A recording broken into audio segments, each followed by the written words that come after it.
What would you say if I told you that we are living in the times with the biggest wealth transfer opportunity in history?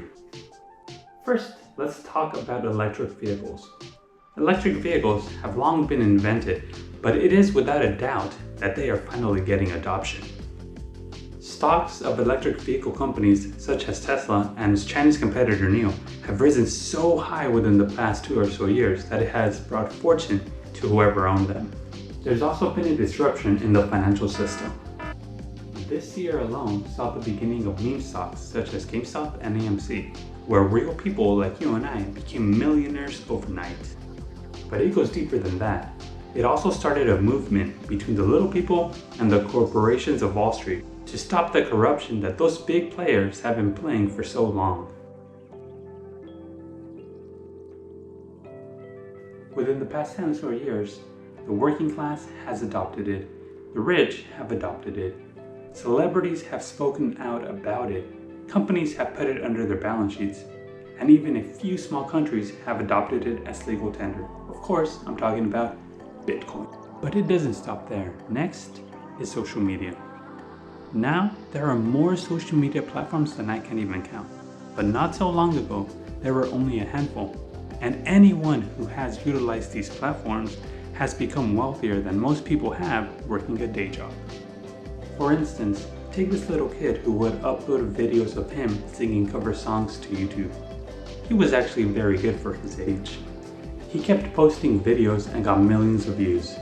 And among those people watching were a few big music labels. There was even a race to hire him as the next big thing. If you don't know, this is exactly how Justin Bieber was found out.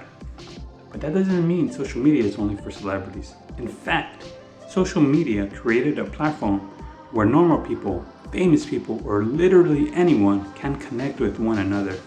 This led to the creation of the creator economy. Anyone with any specific knowledge or skill can share whatever he or she wants and let it be known to a greater audience.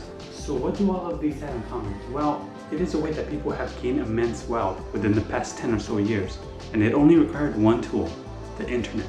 And during those past 10 years of world development and financial opportunity, this is what I was doing. I was the first one in my family to go to college. I got decent grades and moved to Japan after college, where I've been grinding day and night in a society that chooses hard work over work-life balance. I became a dad to 2 living children. Then I relied on one source of income to make a living. Then I turned 30 and then it hit me. Why am I not doing anything to come out ahead? To not worry about my next paycheck? For 3 years, I thought about making my own channel, but I never took action. Well, you know how the saying goes. The best time to plant a tree was 20 years ago. The next best time is now. And the crazy part is that social media and mainstream internet is only about 30 years old, but it didn't really take off until about 10 years ago. This means that we are still in the early years of this new industry. People will continue to use social media to keep posting ideas and to continue fulfilling their dreams. Okay, let's get you one step closer to this.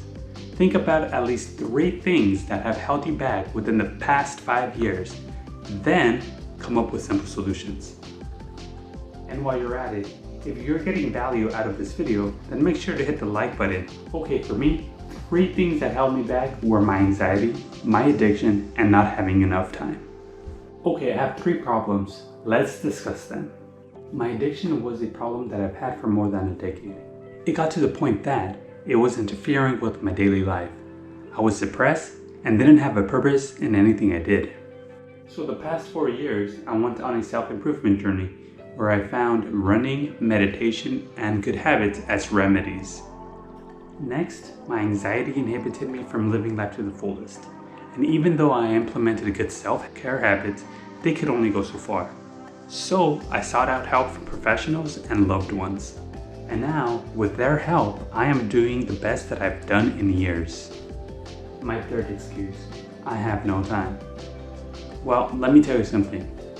Whether you're old, young, rich, poor, gay, straight, it doesn't matter. We all have the same 24 hours in a day. For the past 3 years, I've been thinking, that having children was my excuse for not having enough time to do the things that I want. And while part of that is true, I now know that having my family is the reason that I must succeed, to not only help them, but to also support the things that I want to do. So what am I doing now? I am waking up at 4 a.m. each day to get an additional 2 hours to work on these videos. So there you go, 3 problems and 3 solutions. Okay, question time. How many ways do you know of becoming wealthy? Remember, if you have access to the internet, you can become a millionaire. But there's a catch. Even though you have a plan to become wealthy, you will not get there without mindset. So let's get to work on growing that mindset. Shoot for goals outside of your reach and then take action. For now, remember, write down 3 things that held you back and 3 solutions. Write them in the comments down below. Well, that's it for today's video. I hope you got an insight on the things that you can start doing now to work towards financial freedom. If you enjoyed this video, make sure to hit the subscribe button for more ways of investing in finance, investing in learnings, and investing in yourselves. Till next time.